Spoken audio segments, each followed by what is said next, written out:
வாழ்க வையகம், வாழ்க வையகம், வாழ்க வளமுடன். குருவே துணை. அனைவருக்கும் இனிய காலை வணக்கம்.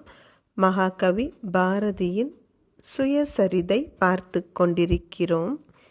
நரி உயிர் சிறு சேவகர் தாதர்கள் நாயெனத் திரி ஒற்றர் உணவினை பெரிதெனக் கொடு தம் உயிர் விற்றிடும் பேடியர் பிறர்க்கு இச்சகம் பேசுவோர் கருதும் இவ்வகை மாக்கள் பயின்றிடும் கலை பயில்க என என்னை விடுத்தனன்.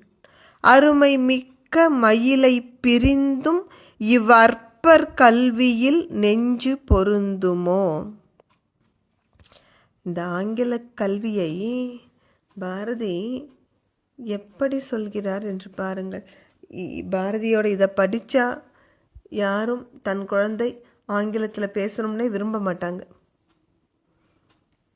என்ன சொல்கிறார்? இந்த ஆங்கில கல்வி எப்படிப்பட்டது என்றால், நரியை போன்ற அற்ப ஜீவராசிகளான அரசு பணியாளர்களும் அடிமைகளும் நாய்களைப் போல் திரிகின்ற வேவுக்காரர்களும் வயிறு வளர்ப்பதையே பிரதானமாக கருதி தங்கள் ஆன்மாவை விற்று விடுகின்ற கோழைகளும் பிறரை போலியாக புகழ்ந்து பிழைப்பு நடத்துபவர்களும் ஆகிய இவ்வகையான கீழ் மக்கள் பயிலக்கூடிய கல்விதான் அந்த ஆங்கில கல்வி.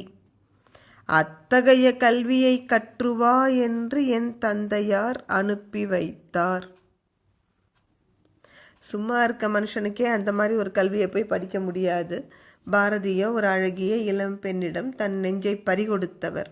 அதனால் அவர் என்ன சொல்கிறாரு? மிக்க அருமையான மயில் போன்ற அந்த மங்கையை பிரிந்து போய் அந்த கீழ் மக்களின் கல்வியை கற்க வேண்டும் என்றால் அதில் என் மனம் எப்படி லயிக்கும்? அனைத்து பெரியவர்களும் அதனால்தான் தாய்மொழி கல்வியை வலியுறுத்தி சொல்வார்கள். அந்த மூளை தாய்மொழியில்தான் இயல்பாக வளர முடியும், ஆற்றல் மிக்கதாக திகழ முடியும்.